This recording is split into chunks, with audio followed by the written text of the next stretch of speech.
1, 2, and the question number 1 is AB and CD are two lines. Is it very clear that AB and CD are two lines? These are not parallel lines. We have to prove that AB is parallel to CD, and angle AOT is equals to 50 degree and angle CPN. Let us suppose it is N and it is suppose it is M. And CPN is equals to 130 degree, and we have to find the values of x and y. आपके पास ये angles given है और आपको x और y की value find करनी है, और इसके साथ आपको ये भी फाइंड करना है कि AB पैरेलल है CD के। इससे पहले आप पढ़ चुके हैं कि when two lines intersect each other, then vertically opposite angles are equal. When lines are parallel, then alternate interior angles are equal, and the sum of co-interior is 180 degree. Right, आप ये सब पढ़ चुके हैं। सो इन्हीं कॉन्सेप्ट्स का use करते हुए हम अपने क्वेश्चंस करेंगे। कम टू द क्वेश्चन 1, आपको फाइंड करना है इसमें values of x and y, और आपको शो करना है AB पैरेलल्स टू CD। आपको फिगर से क्लियर हो रहा है कि CD and MN are intersecting lines, और जब दो लाइंस इंटरसेक्ट करती हैं तो वर्टिकली अपोजिट एंगल्स बनते हैं, और वो हमेशा कैसे होते हैं? इक्वल होते हैं। So from figure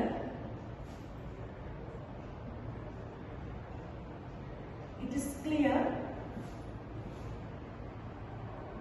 that angle y is equals to 130 degree. Reason, vertically opposite angle. So angle y is equals to 130 degree हो गया। Now MN is a straight line, और straight line की measurement क्या होती है? 180 degree. So 50 plus x is equals to 180 degree. Now MN is a straight line.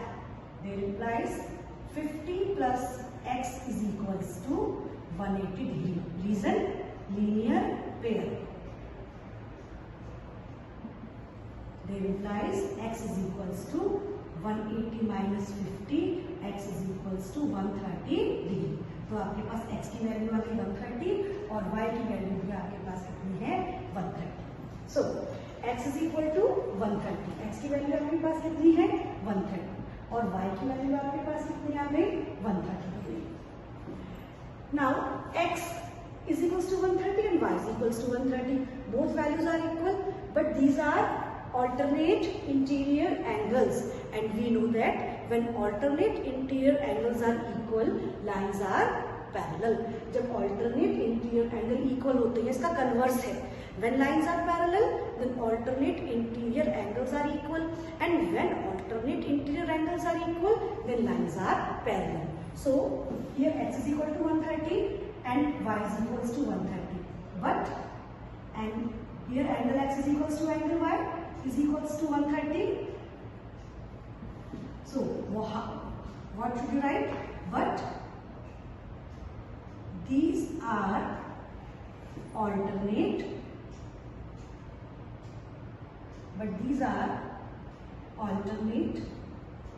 interior angles. When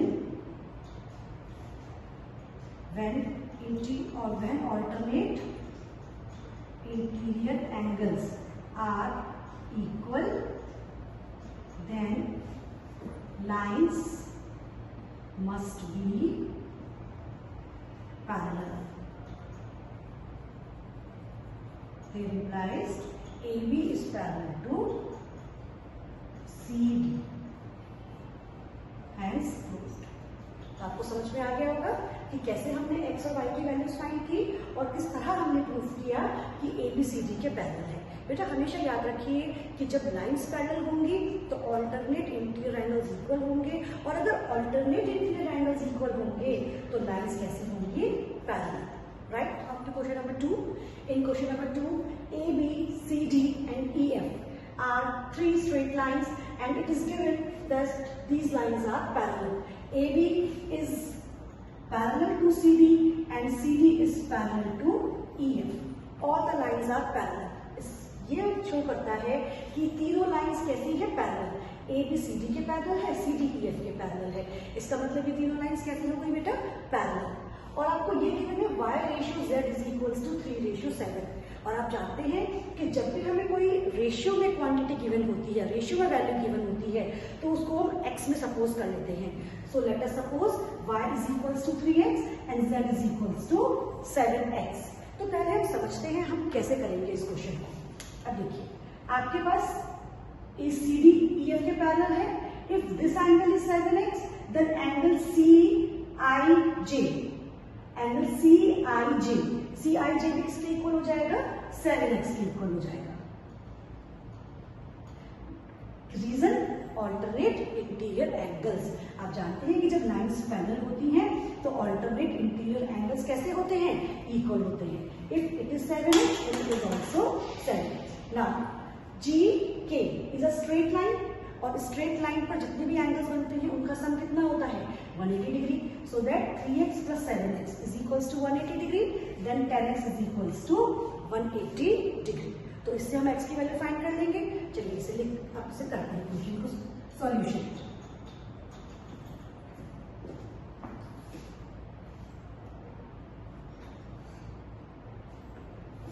late y is equals to 3x, z is equals to 7x, as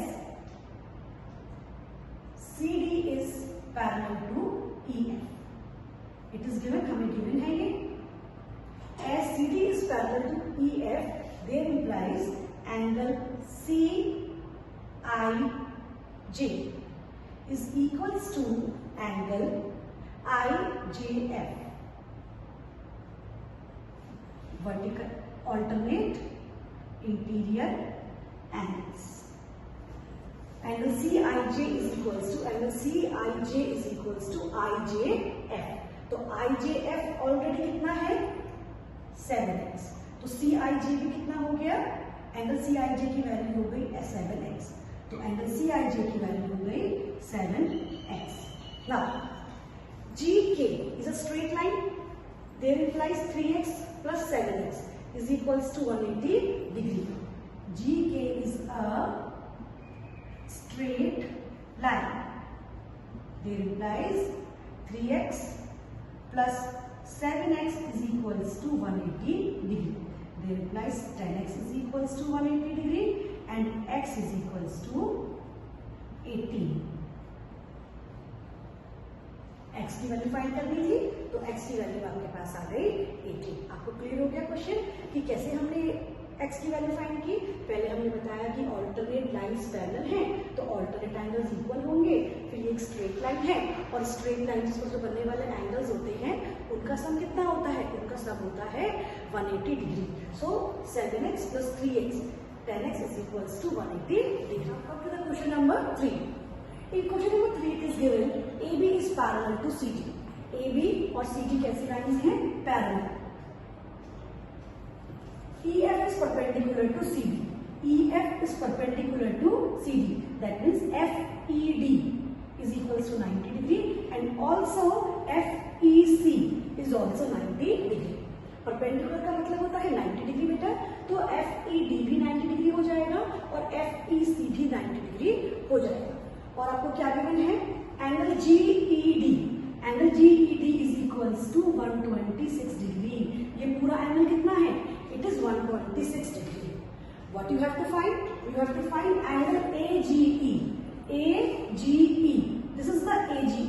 late us suppose it is X। GEF, GEF is only this portion, GEF, let us suppose it is Y.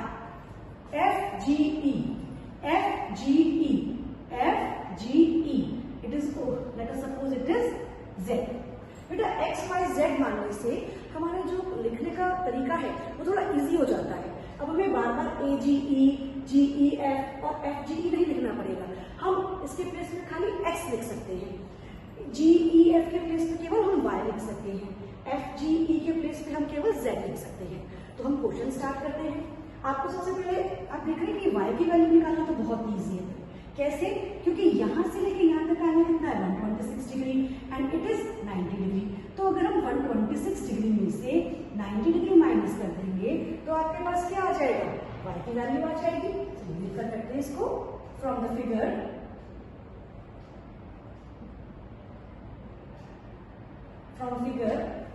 y is equals to 126 degree minus 90 degree. 126 के साथ 190 minus करेंगे तो आपके पास y की value आ जाएगी। Then it is 6 minus 6 0 is 6 and 12 minus 9 is 3। तो आपके पास y की वैल्यू आ गई 36 डिग्री। y पे क्या था AGE, तो आपके पास AGE की वैल्यू आ गई 30 डिग्री। सो y इज, अब हम यहाँ पे y मिटा रही हूँ और y के प्लेस पे हम क्या लिख सकते हैं 30 डिग्री। सो अब देखो बेटा आपके पास 30 डिग्री आ गया, इट इज अ परपेंडिकुलर। तो अगर ये वाला एंगल 90 डिग्री होगा तो ये एंगल भी 90 डिग्री होगा और ये वाला एंगल भी 90 डिग्री होगा। Reason alternate interior angles, lines are parallel, so alternate angles are equal. और दूसरा परपेंडिकुलर भी है और तीसरा सप्लीमेंट्री भी हो जाएगा। को इंटीरियर एंगल्स का सम, आप कुछ भी रीजन यूज कर सकते हैं। अगर आपके पास FED 90 है तो GFE ये वाला एंगल भी 90 डिग्री होगा because alternate angles are equal. So for the value of Z की वैल्यू फाइंड करने के लिए आप ट्राइंगल GFE का यूज कर सकते हैं। And in triangle GFE 90 plus 30 plus Z is equals to 180 degree और आप Z की वैल्यू इजीली निकाल सकते हैं। So how can we write it? Write as EF is perpendicular to AB. EF is perpendicular to AB and AB is parallel to CD. Both are given. ये हमें दोनों concepts given थे. Both are given. There implies angle GFE is equals to 90 degree. GFE हमारे पास कितना आ गया बेटा 90 degree आ गया। GFE is equals to 90 degree. Now in triangle GFE 90 plus 30 degree plus Z is equals to 180 degree. Reason angle sum property. आप जानते हैं कि किसी भी ट्रायंगल के तीनों एंगल्स का सम 180 डिग्री होता है। Then 90 plus 30 is 120 degree, 120 plus Z is equals to 180 and Z is equals to 60 degree. आपके पास Z की वैल्यू कितनी आ गई? Z is 60। तो आपके पास Z आपने क्या माना था FGE, तो आपके पास FGE की वैल्यू भी आ चुकी है, AGE की वैल्यू भी आ चुकी है। Now it is left only GEF की वैल्यू भी आ चुकी है। Now it is left only AGE। और ये तो बहुत easy, A is a straight line और स्ट्रेट लाइन पर जितने भी एंगल्स बनते हैं उनका सम कितना होता है 180 degree. So x plus Z is equals to 180 degree as AB is a straight line, there implies x plus Z is equals to 180 degree. Z आपके पास already 60 आ चुका है, x plus 60 is equals to 180 degree. There implies x is equals to 180 minus 60. It will be 120 degree. तो x की value कितनी आ गई आपके पास 120। x क्या था हमारे पास AGE, तो तीनों एंगल्स की वैल्यू हमें मिल गई है। समझ में आया कैसे किया? सबसे पहले हमने y की वैल्यू निकाली, 126 में से 90 किया तो y की वैल्यू मिल गई। फिर अगर ये वाला एंगल 90 था तो GFE भी 90 हो गया। फिर हमने ट्रायंगल सम प्रॉपर्टी लगाई, then 90 plus 30 plus Z is equals to 180 degree. Z की वैल्यू आ गई, then Z plus x 180 degree किया तो हमारे पास x की वैल्यू आ गई। Question number 4, it is given PQ parallel ST. PQ is parallel to ST. Angle PQR is equals to 110 degree. Angle RST is equals to 130 degree. And you have to find angle and you have to find angle QRS. आपको QRS की value find करनी है. What is QRS? It is QRS. It is QRS. आपको इस angle की value find करनी है. Late us suppose QRS is X. आप QRS को क्या मान लीजिए? X मान लीजिए. राइट? मैंने पहले ही बताया ना आपको, ऐसे मानने से आपको लिखने में इजी हो जाता है. So solution. So what should you do first? PQ is parallel to ST. तो क्यों ना हम अपनी PQ को आगे बढ़ा दें. पैरेलल लाइंस को आप कितना भी आगे बढ़ा सकते हैं. तो मैं PQ को प्रोड्यूस कर रही हूँ. We produce PQ. PQ को प्रोड्यूस करने से क्या PQ ST के पैरेलल नहीं है? बिल्कुल है. PQ को प्रोड्यूस कर दिया आपने तो PQR. Late us suppose it is M. So PM is also parallel to ST. और बेटा अब देखिए, now 130 let us suppose it is Y. When lines are parallel, then sum of co-interior angles are 180 degree. तो आपके पास 130 plus Y कितना हो जाएगा? 180 degree हो जाएगा. और Y की वैल्यू 50 आ जाएगी. और अगर Y की वैल्यू 50 हो जाएगी, let us suppose it is Z. तो आपके पास Z की वैल्यू भी कितनी हो जाएगी? 50 हो जाएगी. अगर आपके पास Z की वैल्यू 50 है, now it is 110 and it is 110. Let us suppose it is A. Let us suppose it is A. Then 110 plus A is equals to 180 degree. तो आपके पास A की वैल्यू कितनी आ जाएगी? 70 डिग्री. तो A की value 70 आ गई, Z की value 130 degree आ गई. तो बाय ट्रायंगल सम प्रॉपर्टी हम इजीली X की वैल्यू फाइंड कर सकते हैं. Now we will write it. Produce PQ to M. Produce PQ to M. There implies PM is parallel to ST. तो PM ST के पैरेलल हो गया. There implies 130 degree plus Y is equals to 180 degree. Reason: co-interior angles. Co-interior angles. When the lines are parallel, then sum of co-interior angle is 180 degree. जब lines parallel होती हैं तो co-interior angles का सम 180 degree होता है. आपको पता है co-interior angles कैसे बनते हैं कि जब लाइंस पैरेलल होती है, ट्रांसवर्सल उसको इंटरसेक्ट करती है, then these angles are co-interior. हम पहले वीडियो में पढ़ चुके हैं. then 130 plus y is equals to 180 degree. तो यहाँ से हमारे पास y की वैल्यू आ गई. then y is equals to 180 minus 130 is equals to 50 degree. so y is equals to 50. y की वैल्यू हमारे पास क्या है बेटा? 50. so y is equals to 50. तो अगर y 50 होगा तो एंगल z भी कितना हो जाएगा? 50. There implies angle z is equals to angle y. Reason: vertically opposite angle. When lines intersect, then vertically opposite angles are equal. There implies angle z is equals to 50 degree.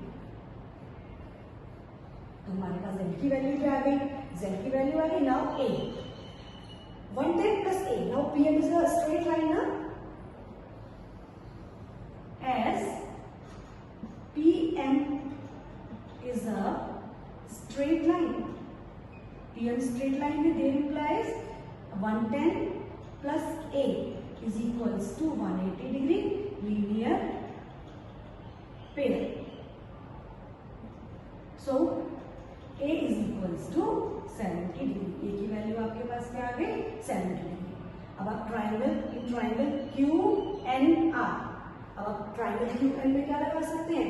Angle sum property. और triangle QNR में angle sum property लगाकर आप easily x की value find कर सकते हैं. सो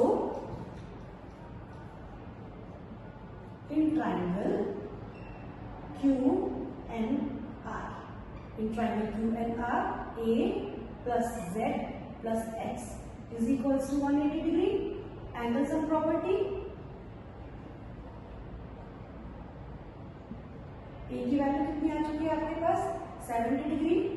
Z z की value कितनी आ चुकी है आपके पास 50 degree plus x is equals to 180 degree. 70 plus 50 is 120. 120 plus x is equals to 180 degree and x is equals to 180 minus 120.